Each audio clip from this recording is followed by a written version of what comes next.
Assalamualaikum warahmatullahi wabarakatuh. Selamat datang di podcast Afkaluna, podcast yang membahas seputar ilmu pengetahuan dan hazanah pemikiran Islam. Alhamdulillah, pada kesempatan kali ini kita sudah kedatangan salah satu narasumber yang nanti akan berdiskusi seputar kajian naskah kuno. Pada kesempatan kali ini kami telah mendatangkan Mas Henry Listianto. Selamat datang Mas Henry. Selamat datang Mas Fikri. Kesibukannya sekarang apa saja nih Mas Henry? Kesibukannya masih muter-muter kalau terkait dengan naskah. Masih meneruskan riset satu naskah di Kabupaten Tegal. Saya pertama kali ketemu Mas Henry itu 2015 ya, kalau tidak salah ya. Benar ya. Waktu itu kita sedang ada membahas sedikit buku ya di rumah saya. Benar. Saya lihat beberapa waktu ini Mas Henry aktif dalam kajian naskah kuno, khususnya di seputar lingkup Tegal. Kenapa kok tiba-tiba bisa senang dengan kajian naskah yang kalau nggak salah waktu 2015 itu belum melakukan kajian ke arah situ ya, seputar mungkin literasi pada umumnya. Mungkin bisa dijelaskan. Iya. Jadi 2015 mungkin ya. 2012 saya meneruskan untuk mengkoleksi beberapa buku. Lalu 2015 mulai bersentuhan dengan buku-buku lama mungkin ya Mas ya. Waktu dulu ya kita sering ngumpul untuk nyari buku-buku lama. Dulu kayak gitu itu. Nah, pada saat itu memang saya terus terang nggak terlalu suka dengan yang old sebetulnya. Gitu. Dan konstruksi di keluarga saya itu dari keluarga bapak itu old. Suka keris, suka apa, dan itu saya nggak suka. Itu. Jadi waktu itu saya ngumpulin buku selain untuk koleksi sementara juga dijual. Ya dulu kayak gitu. Saya dulu jual. Sama ya. Iya. Iya dulu kayak gitu. Jadi nggak ada arah untuk ke koleksi buku-buku tua waktu itu. Hanya ketika pas sekitar 2019 saya tuh mulai baca soal sejarah mungkin ya, khususnya sejarah Tegal. Karena pada saat itu kan saya udah netep di sini gitu selama beberapa tahun.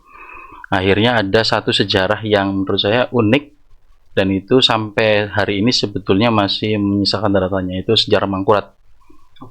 Mangkurat 1 ini yang di Tegalwangi itu, yang dikisahkan beliau membunuh 6.000 ulama. Itu menarik. Iya. Nah, saya sebetulnya waktu itu nyoba untuk menggali referensi itu. Referensi tentang Amangkurat itu muncul pertama saya dapat di The Graph. The Graph mengambil salah satu sumber, sumbernya itu Ricklof van Gun gitu. Tahun 1600-an ya. Era-era itulah. Cuma yang di garis bawahi dan yang menjadi tanda tanya besar adalah Gun ini nggak pernah menyaksikan langsung peristiwa. Dia kalau nggak salah saya sempat riset bagaimana dia mendapatkan data itu. Dia ketemu dengan masyarakat, lalu masyarakat itu bilang, oh saya melihat kok tumpukan mayat dan saya menginjak itu, lalu itu dijadikan referensi ya gitu. Dan secara logika 6.000 ulama di masa itu ya, saya masih mempertanyakan juga 6.000 ulama. Dan metode counting perhitungan 6.000 berdasarkan persaksian dari mana gitu. Lalu saya nggak mendapatkan sumber primer Jawa Mas. Kok ini dari kolonial ya kayak gitu. Gitu. Akhirnya image Amangkurat juga buruk sampai hari ini. Dan saya melihat banyak informasi yang muncul dari orang-orang kita juga diambil dari situ. Jadi sampai hari ini saya sebenarnya masih tanda tanya nih soal sejarah ini gitu, karena nggak ada sumber primer Jawa. Nggak tahu ya, mungkin ada sejarah dalam, saya kurang tahu itu. Tapi sampai hari ini tidak ada yang memberitakan itu. Dan yang paling tua memang si Gun itu paling tua, terus si Graf itu paling tua. Tapi ya tadi penarikan sumber sejarah. Gitu. Dan selama ini yang populer atau referensi utama yang mungkin cukup banyak dikenal masyarakat terkait Amangkurat satu tadi yang referensi dari The Graph The tadi. Graph. Berarti tidak ada sumber lain Mas yang menyatakan Iya, kasus iya, The Graph itu ngambil dari Gun itu. Oke.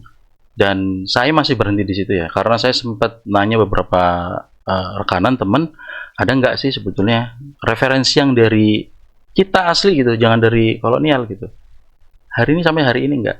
Mungkin ada ya, tapi itu mudah Mas, terlalu jauh, rentan waktunya terlalu jauh gitu.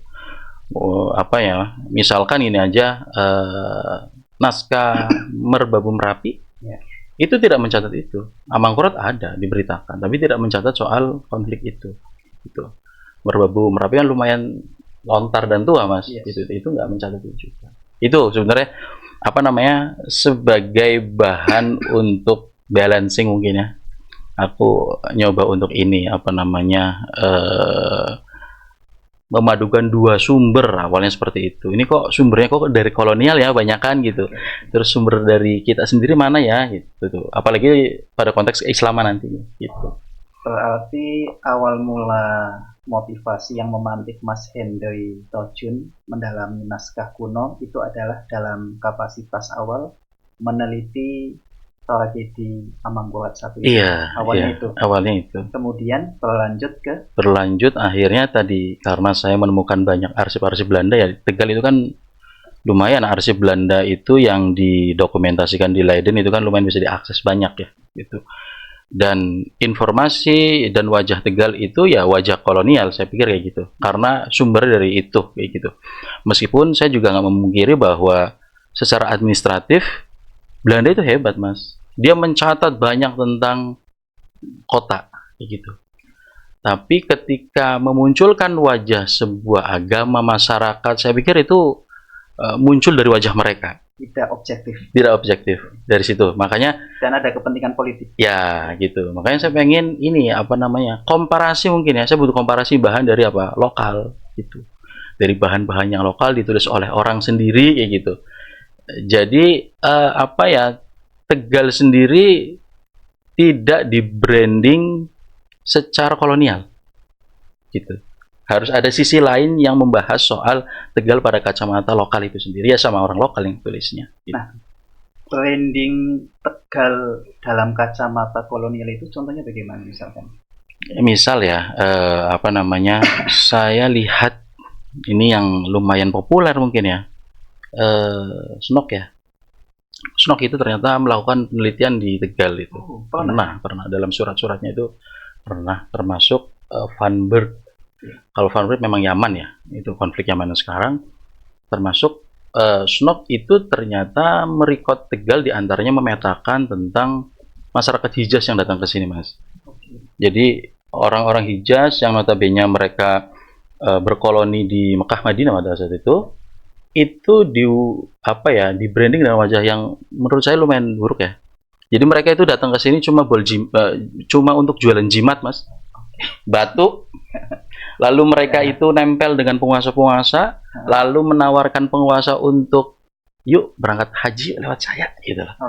Itu wajahnya seperti itu ketika saat itu. Lalu seperti calo ya. Ya benar. Lalu ini apa namanya? Snok juga ternyata melakukan beberapa riset. Dua riset yang saya perhatikan yaitu dia menginventarisir majelis atau gerakan-gerakan tasawuf di Tegal. Di beberapa tempat sebetulnya bukan cuma Tegal itu salah satunya. Termasuk juga mereka yang masih menjalankan etika budaya Jawa yang bercampur dengan agama. Itu juga dimonitor itu gitu. Artinya wajah Islam itu ketika lewat kacamata kolonial ya wajah seperti kepentingan mereka saja. Islam yang mungkin minor dan terbelakang kali ya. Iya, itu. Oke. Selama ini kalau kita lihat dari konteks kacamata kekinian, Tegal itu kan lebih dikenal sebagai sebuah kota atau komunitas kalau di luar kota penyedia logistik seperti warteg gitu ya. Yeah. Atau kalau misalkan di dunia entertain itu ya cenderung identik dengan lawakan. Padahal kalau Mungkin menurut Mas Hendri, kalau sebenarnya Tegal masa lalu dari hazanah keilmuan atau dari peninggalan para ulama kah atau priyayi kah pada waktu itu, kita itu sebenarnya memang identik dengan yang tadi hari ini dikenal, atau kita itu ada semacam tradisi keilmuan yang itu juga cukup menggema juga. Kalau ini ya, apa namanya, dilihat dari naskah ya saya mungkin ya. Jadi ada beberapa naskah yang sudah diinventarisir gitu. Dan itu menjadi catatan saya sebagai perjalanan atau wajah Islam pada saat itu. Gitu. Jadi kalau di Tegal Kota mungkin nggak terlalu banyak bisa terrekod, Mas. Karena saya hanya menemukan satu naskah di Kota Tegal di Selerok. Itu tebalnya ada sekitar 200 halaman ya. Itu kalau dibaca sekilas menak gitu. Di musola itu? Bukan. Dapatnya di musola, di atas genteng, di atas wung. Di atas wung, dan itu nggak ketahuan. Kayak gitu. Akhirnya diambil. Jadi ternyata di situ ada beberapa arsip banyak dikarungin dulunya. Lalu ketika dilihat ada Quran dan naskahnya, itu yang diselamatkan cuma satu gitu. Itu kalau dibaca sekilas, dan saya juga sempat ngobrol dengan Mas Ginanjar dan lain-lain ya, filolog. Menak. Iya, menak itu. Itu lebih ke menak Hamzah mungkin. Iya, jadi Tatal Sunda. Bukan. Itu tradisi Parsi, Mas. Nanti yang nanti turun-temurun ke Aceh sampai ke Mataram, itu cerita tentang pamannya Nabi ya. Gitu. Dan itu nanti biasanya nanti ada menak Nabi bercukur dan lain-lain gitu. Itu banyak lah itu. Itu di Kota Tegal. Kalau dilihat di beberapa lain, saya menemukan misalkan di era 1830, saya ambil yang muda dulu, 1830. Itu ada serat tentang pengobatan. Gitu. Ditulis oleh Patih Tegal. Patih Tegal. Suryo Prawiro Dirjo kalau nggak salah. Itu beliau menuliskan banyak apa ya, aturan untuk mengobati banyak hal itu. Ini saya tak bacakan contoh ya ini. Saya contoh tak bacakan ini. Misalkan Jampi Wudun. Wudun itu berarti apa ya? Wudun itu bisul. Ya. Itu. Jampi Wudun godok sangkoba kapipis kang lembat lajeng kamomokna ing wudun. Jadi obat bisul itu daun sangkoba yang ditumbuk nanti ditempelkan di bisul. Gitu. Nanti ada Mas banyak, ada obat-obatan pokoknya seperti itu. Itu apa namanya, ada dalam naskah dasa apa ya, saya lupa itu. Dasa Raksana apa ya? Ada naskah namanya Daya Sarana. Ditulisnya di Brebes, Mas. Ditulisnya di Brebes, tapi yang penulis adalah Patih Tegal. Gitu. Jadi kalau Patih Tegal itu teridentifikasinya adalah di wilayah Kepatihan ini. Kepatihan Tegal. Kota gitu. Itu yang pertama. Itu tahun berapa tadi, Mas? 1830. Masehi. Sekarang arsipnya ada di Perpusnas. Karena saya kemarin minta untuk apa namanya, digitalnya juga nggak bisa gitu. Lalu ada lagi di wilayah apa ya, Pagar Barang. Itu ada satu naskah dinamakan naskah Mujarobat, Mas. Tapi di dalamnya ternyata di mukadimah pertama itu menjelaskan tentang rukun iman, rukun Islam, zakat dan lain-lain. Ahlus Sunnah lah, itu ajaran Ahlus Sunnah. Tapi nanti diteruskan dengan ini apa namanya, kalau saya mengidentifikasi ini sebagai tradisi Muslim pesisir, yaitu ada kebiasaan Muslim pesisir itu rapalan, macam-macam rapalan itu, misalkan untuk apa namanya, penjagaan rumah, sampai nanti ada petung di situnya. Petung itu apa ya, Mas? Astrologi mungkin ya. Oh iya. Petung petung itu. Nah ini nanti bisa, ini juga nanti masuk pada itu. Itu apa namanya, naskah yang muda. Itu dua naskah yang muda. Ada naskah lagi di Kota Tegal yang sebetulnya ini ditulisnya bukan di kota tapi di Jakarta. Yang Mujarobat tadi itu kalangan tokoh Tegal juga atau enggak ada? Tokoh Tegal, Mas, tapi memang tidak itu salinan ya, akhirnya ya. Tokoh asli yang menulis itu saya masih tanda tanya itu siapa. Itu salinan. Tuh. Nanti masuk di Kota Tegal dan Kabupaten ini ada masuk genealogi keilmuan, Mas. Jadi di kabupaten itu di wilayah Lebak Siu. Dulunya Brebes, Lebak Siu itu. Di situ saya temukan, saya baca ada satu naskah yang masih sebenarnya hari nggak boleh dibuka ya, kayak gitu. Jadi pemegang itu nggak boleh membuka itulah gitu. Orang lain nggak boleh. Cuman saya waktu itu dapat ini apa namanya? Iya. Nah di situ ada, jadi di tradisi tasawuf itu ada tarekat. Dalam tradisi tarekat itu ada silsilah. Nah di situ dituliskan tentang silsilah satu tarekat Satariyah namanya. Ini genealoginya nanti Syabdur Ra'fa Singgili. Singgil pemijahan. Lalu di situ nanti disebut Kiai Lebak Siu. Dan jejaring ini sebenarnya jejaringnya Syabdur Ra'fa Singgili itu nanti masuk Syekh Ahmad Kusasi sampai Al-Qurani di Mekah. Nah, jejaring itu ada di jejaring di Kota Tegal. Namanya Kiai Nur Ahmad Awane, sama mursyid tarekat Satariyah juga. Genealoginya sama, Mas. Itu nanti sampai Aceh, sampai Mekah dan lain-lain. Gitu. Kalau tadi di naskah yang di Lebak Siu tadi, naskah yang apa nama naskahnya? Nggak ada. Oh, nggak ada namanya. Hanya memuat genealogi. Genealogi ada berarti tentang Satariyah termasuk dengan genealoginya. Berarti berhenti sampai di Kiai siapa, Mas? Kiai Lebak Siu. Kiai Lebak Siu. Nyebutnya Kiai Lebak Siu. Kiai Lebak Siu dituliskan. Tidak menyebut spesifik nama Kiai siapa. Enggak.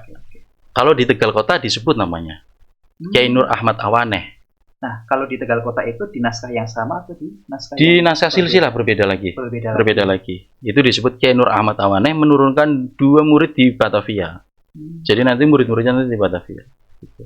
Oke, sangat menarik ya kajian naskah, terutama di Tegal. Kalau tidak salah, Mas Hendry juga pernah melakukan kajian naskah yang di daerah Malgasari. Rambang. Rambang. Mungkin bisa juga diceritakan naskah Rambang itu seperti apa?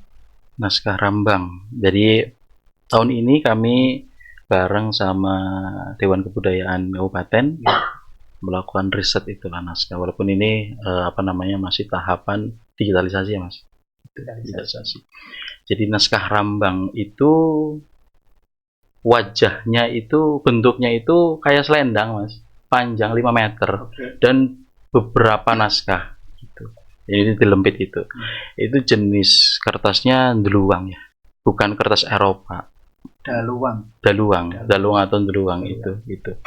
Jadi kalau dilihat, kalau kertas Eropa kan ada semacam kayak apa sih ya, tembus itulah ya, belum embos lah ya gitu. Ya. Itu ternyata enggak panjang gitu, Mas. Betul. Karena dari bahan alami.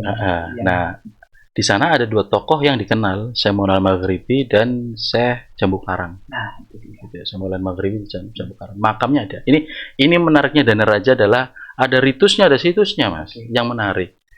Situsnya adalah makom. Masjid walinya ada. Tombaknya ada. Mangkok besarnya ada. Kerisnya ada. Gitu. Naskahnya ada. Jadi terverifikasi. Ada.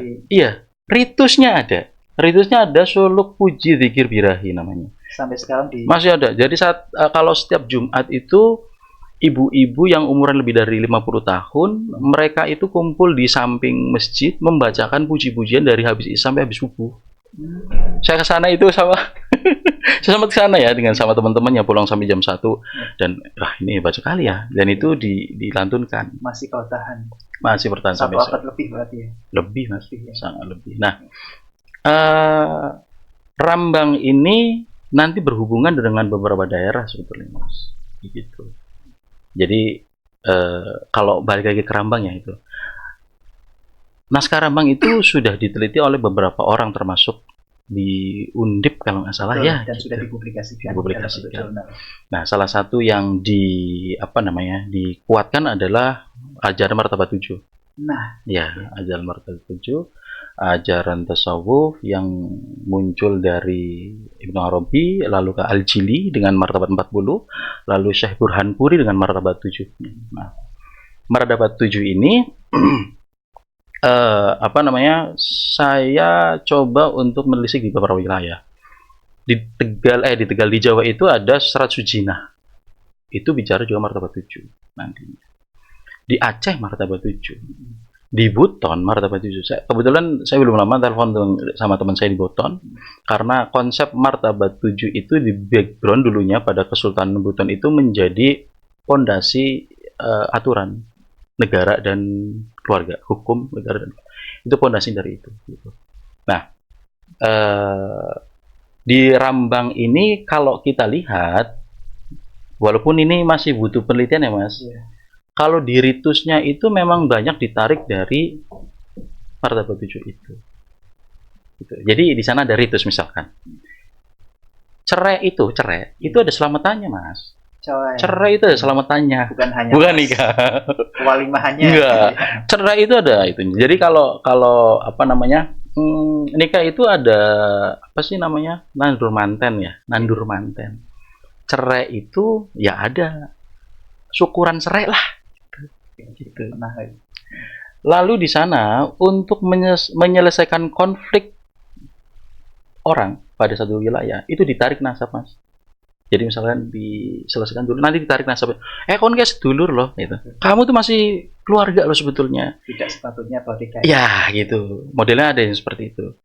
Dan kalau dilihat itu kemungkinan ya, itu berakar dari ajaran itu. Martabat 7. Karena gini Mas, martabat 7 itu terlalu dikooptase pada ajaran tasawuf yang rada kewujudi lah. Manunggaling Kala Gusti dan lain-lain ya.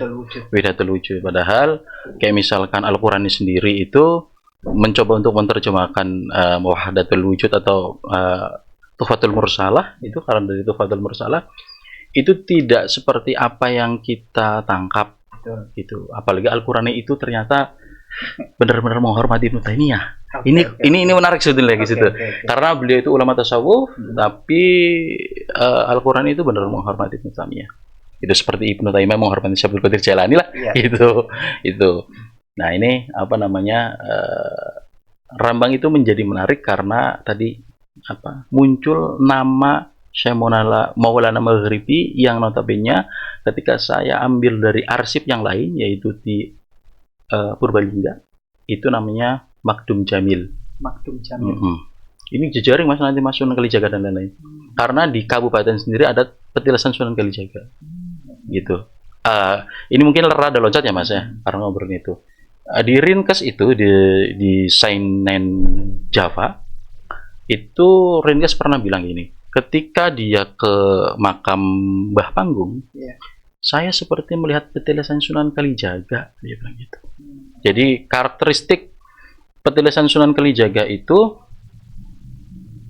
pohon bidara yang dilingkupi oleh batu-batu besar, dan dulu ternyata katanya ada di situ. Gitu. Dan di kabupaten dalam naskah Belanda juga ada identifikasi bahwa itu adalah petilasan. Dan jejaring ini nanti masuk di Purbalingga sama Syekh Wali Prakosa namanya. Itu juga jejaring Demak. Gitu. Istilah petilasan itu apakah sama dengan makom, Mas? Enggak. Kadang kan masyarakat memahami makom sebagai makam atau kuburan ya. Iya. Padahal kalau secara bahasa mungkin makom itu tempat. tidak identik dengan makbaloh. Oh iya, betul, betul. Itu apakah sama dengan petilasan atau memang ada spesifikasi yang membedakan antara makom sebagai tempat dulu singgah atau tempat dulu istirahat menetap sementara dengan petilasan atau tempat uzlah, kholwat atau bagaimana? Kalau di beberapa tempat memang bisa dibedakan, ada yang tidak. Misalkan Purbaya itu dalam catatan Belanda ada tempat kholwatnya, tapi tidak disebut makam, Mas. Tempat kholwat. Nyebutnya tempat kholwat itu baik misalkan di Basokadana ataupun di daerah kabupaten, beliau ada tempat kholwat-kholwatnya. Itu jadi di dalam tanah itulah gitu. Nah, di beberapa tempat itu seringkali makam yang kita kenal itu juga disebut candi, Mas. Candi. Okay. Jadi kadang kita tumpang tindih ya. Ini sebenarnya lagi ngomong candi-candi yang Hindu atau sebenarnya makam. Misalnya gini, Kaligangsa itu ada candi, Mbah Bapang. Itu bisa jadi makom. Karena memang ketika dulu saya lihat foto dulu makam, tapi dinamakan candi. Gitu. Di keraton ada candi, Mas. Tapi makam disebutnya candi. Gitu. itu mungkin hampir mirip seperti penyebutan istilah Buddha pada masa Wali Songo yang sebenarnya itu Buddha dalam arti Islam, Iya, bukan iya. Buddha, agama Buddha. Oke, menarik sekali Mas Hendri. Tadi kalau Mas Hendri menceritakan tentang naskah lambang yang salah satu poinnya itu membahas mistism, Islamic mistism ya. Dan saya coba kaitkan dengan beberapa naskah lain seperti misalkan Selat Centini yang notabene salah satu penulisnya Ronggo Warsito yang salah satu pujangga besar Jawa. Kemudian juga naskah Selat Weda Tomo karangan Kanjeng Gusti Pangeran Mangkunegara IV ya, yang di dalamnya juga mengkaji aspek pengetahuan yang bagi saya pribadi sangat dalam, mulai dari hasanah sastra, budaya, etika hidup, mungkin politik, hingga tadi semua bertemu di dalam tasawuf ya. Saya kadang mikir begini, naskah-naskah ini kan ditulis dalam zaman di mana masyarakat bisa membaca, ini sependek yang saya ketahui, lebih sedikit dibanding dengan zaman sekarang, mungkin seperti itu. Tapi ternyata kajian keilmuan para priyayi atau para tokoh-tokoh ini sangat dalam sekali. Dan ini kadang agak berbeda dengan zaman sekarang yang akses pengetahuan terbuka lebar, kemudian teknologi semakin canggih. Tapi kadang masyarakat lebih memilih untuk mengkonsumsi hal-hal instan. Padahal zaman dulu sendiri ketika tradisi literasi mungkin masih terbatas, kualitas literasi yang dihasilkan itu tinggi. Nah, mungkin kita sedikit keluar dari konteks Tegal. Mas Hendri memberikan komentar bagaimana kaitannya dengan naskah-naskah kuno tadi yang ternyata sangat kaya akan khazanah keilmuan dengan konteks kekinian. Jadi kalau pada konteks kekinian itu Indonesia dianggap rendah dalam literasi, Mas. Rendah dalam literasi. Dan itu sudah ada kajian penelitiannya. Tapi kalau kita lihat naskah kita itu ada hampir sekitar 40.000 yang ada di Leiden. Gitu. Dan itu hanya di Leiden. Kalau kata Mas Baso itu dulu, saya ketemu Mas Baso, itu kayak aula untuk naskahnya Nusantara. Seaula itu, Mas. Dan itu pun mungkin yang hanya ditangkap di Leiden, belum diselamatkan di Leiden, belum di British dan lain-lain. Iya, yang hancur oleh zaman dan waktu. Iya. Terus saya coba untuk mengambil arsip-arsip dari beberapa perusahaan yang lain, ada British dan lain-lain. Ada di Jepang, ternyata ada Italia juga, ada Portugis juga, ada banyak. Oh, ternyata arsip kita itu lebih dari itu. Artinya Nusantara secara tradisi penulisan intelektual itu sudah tinggi pada saat itu, sudah tinggi gitu. Misalkan aja ya, yang terkenal itu, yang paling tua itu Merapi Merbabu Keropak Ferrara itu. Ada Keropak Ferrara juga. Kebetulan saya ini Mas, senang ya dapat kiriman foto Keropak Ferrara ketika ada teman di Italia dikirim ke saya. Wah, ini bentuknya ternyata lontar ya gitu ya pada zaman itu ya. Dan itu ini menarik itu Mas. Ini rada lompat dikit. Persidangan Siti Jenar itu ditulis situ. Iya, jadi saya bisa baca ini ya gitu. Walaupun tidak ada namanya. Gitu, tidak ada nama Siti Jenar, tapi ada di situ. Artinya ketika kita melihat banyak aspek di mana pada masa lalu ada tradisi penulisan, harusnya pada masa sekarang ya harusnya lebih tinggi ya. Harusnya lebih tinggi gitu. Walaupun mungkin pada saat itu ya yang nulis ya akademisi, para ulama, para orang-orang yang ada di wilayah keraton, kerajaan, pujangga. Ya hari ini sebenarnya sama sih, penulis juga hari ini juga akademis dan lain-lain ya, orang-orang yang pada wilayah-wilayah pendidikan dan lain-lain gitu. Ya misalkan ini aja,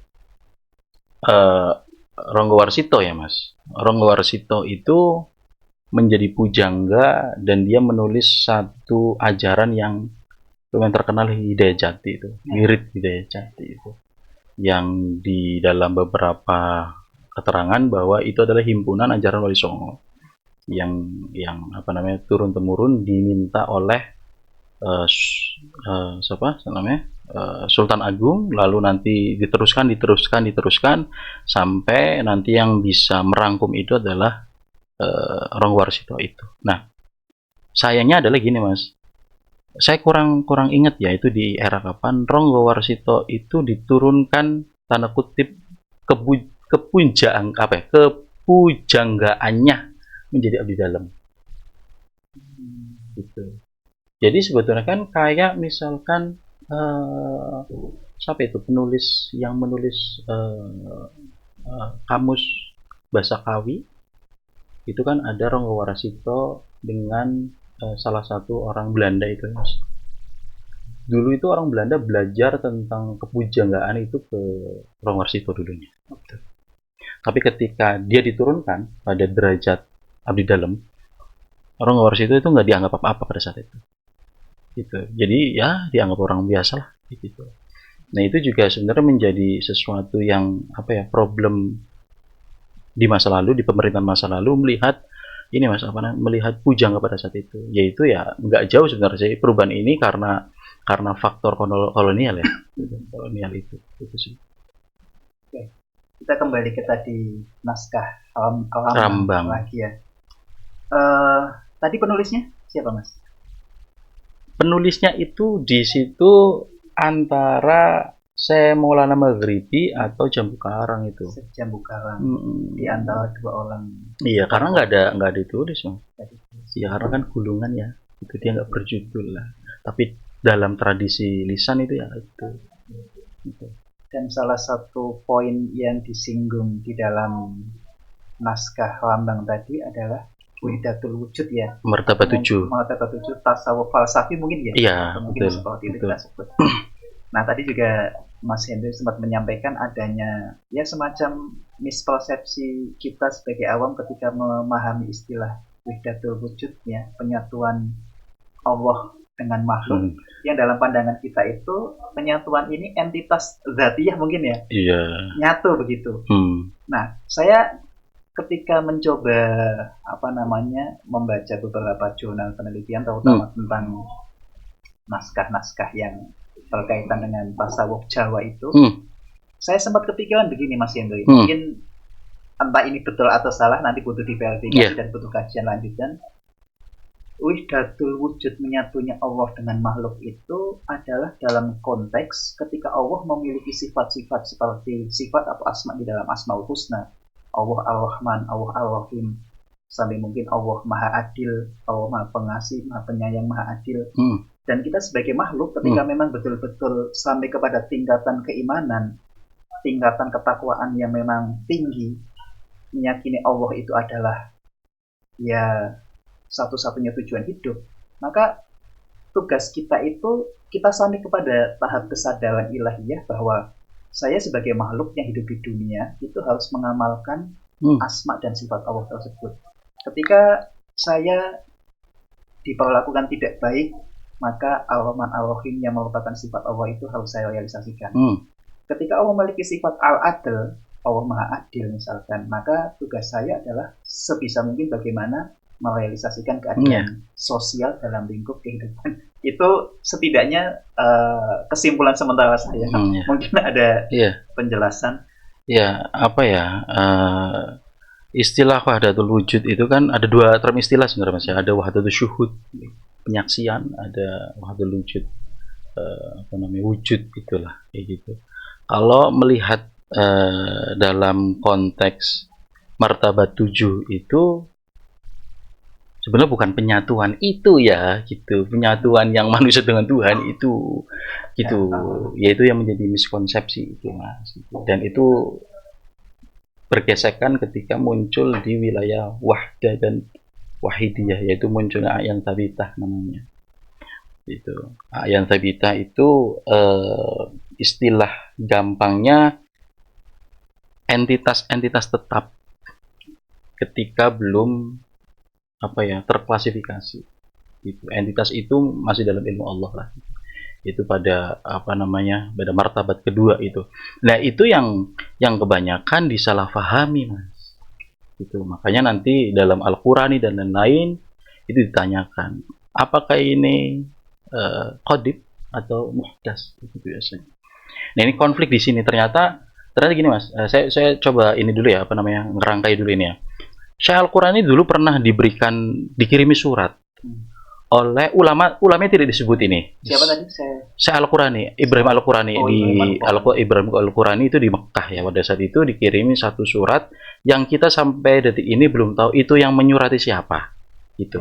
Isinya adalah mempertanyakan tentang di sini tuh di Jawi. Ya Jawi itu istilah Jawi nggak menuju di Jawa kan sebetulnya. Nusantara sampai Patani. Iya, di Jawi itu ada orang yang soleh, yang apa namanya secara attitude keagamaan juga bagus gitu ya.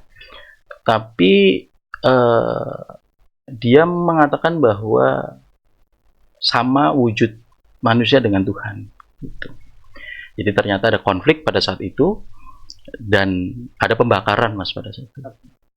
Kita masih nggak tahu ini tokoh ini tuh siapa. Apakah Siti Jenar? Apakah Mbah Panggung? Apakah masa pergeseran antara Hamzah Fansuri, Samsudin Sumatrani ketika geser ke Araniri? Kita nggak tahu. Soalnya konflik pembakaran buku dan konflik seperti itu terjadi di Aceh pada saat itu.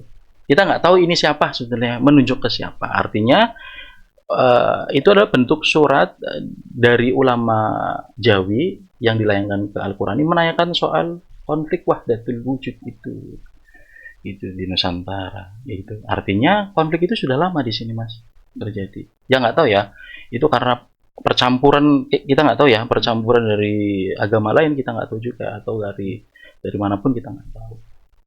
Tapi kalau dilihat dari situ Al-Quran mencoba untuk menjawab bahwa ketika ada pemahaman seperti itu salah gitu. Oke. Gitu. Jadi tadi naskah Lambang tadi memang sangat menarik dan unik ya.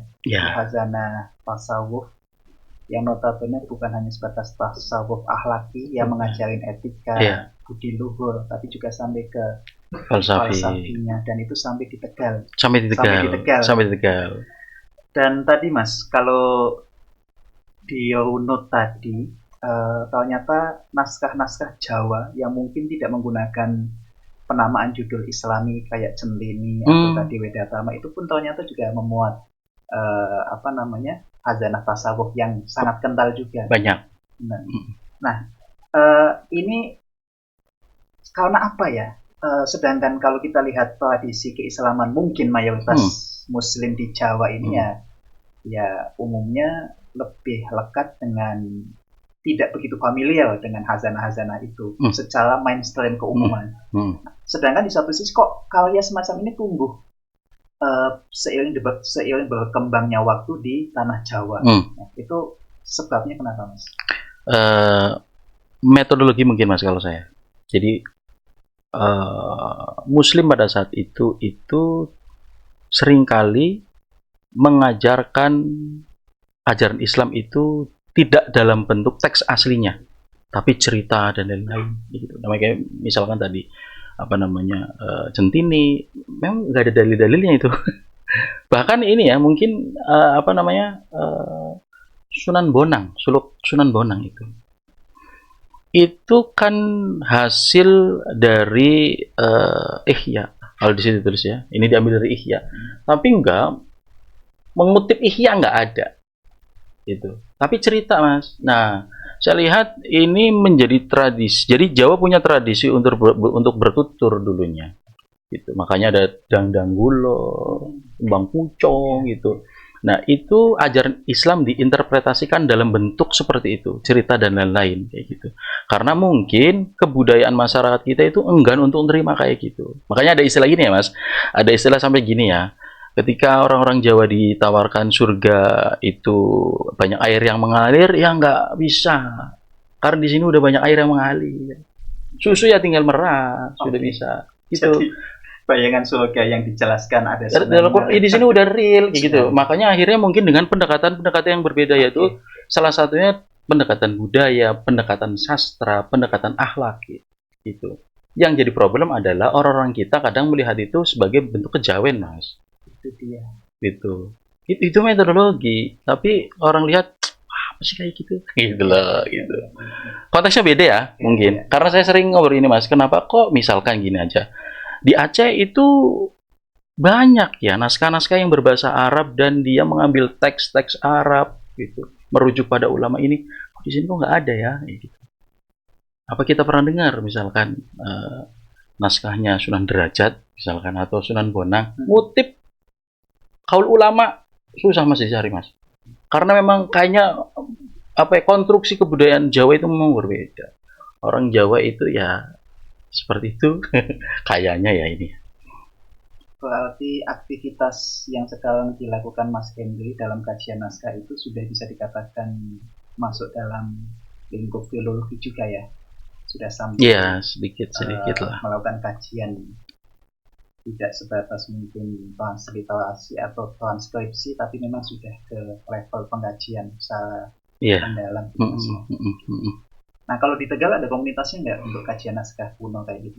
Saya di Lingkar Aksara sebenarnya bikin ini Mas, apa namanya, bikin kelompok penaskah ya. Itu ada dari kabupaten dan dari Brebes. Meskipun kayaknya peminatnya memang kurang Mas, yang aktif di situ kurang. Di Brebes ada Mas Aldo yang konsentrasi di naskahnya Araniri. Itu pokoknya Aceh, itu kadang sama saya untuk apa namanya, penelitian itu. Lalu ada Mas Sarif itu konsentrasi di naskah Jawa kuno, yaitu Sunan Bonang misalkan salah satu, dia mentransliterasi dari bahasa Jawa yang kuno ke bahasa Jawa yang sekarang gitu. Terus ada Mas Happy juga di Tegal, terus saya itu palingan. Nah, naskah itu kan ditulis dengan aksara yang bervariasi ya. Mungkin kalau di Jawa ya didominasi aksara Honocoloko sama Pegon, betul Mas? Iya betul. Dua aksara itu yang mendominasi. Kebanyakan ya. Nah, uniknya lagi kan bahasa Jawa sendiri kan ada 3 fase kalau saya nggak salah. Bahasa Jawa kuno, pertengahan, dan yang baru itu ya, yang menggunakan o itu yang baru malahan ya. Dan beberapa naskah itu meskipun kita sudah ditransliterasikan ke tulisan Latin, cuman kayak tidak familiar ya, kayak tadi dengan membacakan jambi itu bahasa menengah atau bahasa pertengahan ya Mas? Iya, pertengahan. Karena memang saya sendiri kadang tetap butuh bantuan teman ya Mas. Karena memang banyak beberapa kosakata Jawa yang ini maksudnya apa ya? Asing. Dan asing. Mungkin orang-orang Wetan bisa lah ya. Mungkin Jogja, Solo itu masih mampu untuk itu. Tapi kalau di kita kayaknya saya juga butuh bantuan Mas Arif kadang kayak gitu. Ini gimana ini bahasanya? Karena susah. Ya Rambang. Rambang itu 2 Mas. Rambang itu Jawa Pertengahan dan Pegon. Campur itu. Jadi ada satu selendang yang memang nanti Pegon, nanti baliknya itu Jawa gitu. Itu juga sama ketika saya awal mencoba membaca hasil kajian filologi kalangan Mbah Ahmad Rifai Kendal, Ahmad Rifai Tarjumah itu. Saya awalnya membaca beberapa naskah terjemahan itu, ini bahasa Jawanya bahasa Jawa apa gitu ya, saya bingung. Ternyata setelah beberapa waktu yang lalu, kebetulan saya dan tim itu sedang mengembangkan sebuah aplikasi AI Mas, namanya Pegon.ai. Jadi aplikasi ini nanti harapannya bisa membantu transliterasi pembacaan naskah ya, yang nanti akan muncul hasil transliterasi otomatisnya. Itu untuk menjembatani teman-teman yang memang kesulitan. Nah, cuman dalam perjalanannya, dalam membangun model artificial intelligence itu tidak semudah bayangan kita. Dan kita juga sempat diskusi dengan ya teman-teman filolog juga, dan kita mendapatkan informasi tentang fase periode bahasa itu, dan menarik sekali. Termasuk di Pegon, Melayu itu beda Mas. Melayu itu beda. Jangan mungkin ketika baca Pegon Jawa itu, ketika baca Pegon Melayu bisa jadi akan berbeda gitu. Memberikan yang itu kadang dicampur, digabungkan jadi satu. Aksaranya memang ada sedikit pembeda begitu. Apa ya? Berarti apa ya? Pembaginya, pecahan-pecahannya misalkan gini. Yang ada di sana itu dicampur yang ada di sana. Kadang kayak gitu Mas. Dan itu kan kita nggak terbiasa seperti itu kadang. Yang kadang kita bisa. Itu ada karakteristik yang memang di Melayu beda juga itu dengan di Jawa. Terakhir mungkin Mas Henry, ada pesan untuk teman-teman di Tegal, karena kita tadi sudah membahas bahwa Tegal di masa lalu itu juga tidak sepi dari kajian ilmu, bahkan tadi ada naskah lambang, dan mungkin ketika digabungkan dengan naskah-naskah lain sambil membahas hal-hal yang memang luar biasa. Nah, mungkin ada sedikit pesan kita sebagai generasi muda atau sebagai masyarakat Tegal itu untuk kembali menggiatkan tradisi literasi itu bisa mulai dari mana dan bentuknya seperti apa? Saya sih sebetulnya ini Mas, karena kerja-kerja seperti ini tuh kerja-kerja sosial Mas. Kadang banyak orang yang nggak mau ya, apalagi harus nyari naskah gitu, melihat kesana kesini dan kita nggak nemuin. Kalau saya sebenarnya pengen ngomong pemerintah Mas. Pemerintah Tegal coba untuk lebih melek soal ini, soal sejarah, soal kebudayaan, soal naskah gitu. Ini hal yang aneh sebetulnya kalau ngobrol ini. Kota Tegal dan kabupaten ulang tahunnya beda. Ya itu aneh, baca itu aneh gitu. Tegal dan kabupaten kok beda ya? Gitu. Itu sumbernya dari mana sih? Naskahnya ada nggak sih? Itu contoh sedikitnya seperti itu gitu. Aku pengen apa ya? Pengen ini aja, pengen ngajak pemerintah juga hadir dong hal seperti ini gitu. Khususnya kota Tegal. Kalau kabupaten udah ada teman-teman Dewan Kebudayaan di sana. Tapi kalau Tegal susah untuk itu, masih belum bisa untuk itu. Misalkan aja mbah panggung kita nggak pernah kok ngobrol soal mbah panggung pemerintah itu nggak pernah. Padahal ada catatannya gitu. Dan ada situsnya. Enggak kok diajarkan diajarkan di sekolah gitu. Malahan kolonial yang diajarkan di sini. Bukannya nggak boleh ya, tapi ya kita juga harus ngenalin orang-orang Islam di sini juga gitu. Kalau saya itu Mas, ke pemerintah gitu. Kalau sama teman-teman yang lain mungkin kalau pengen sinau bareng, ya kalau ada kajian datang deh.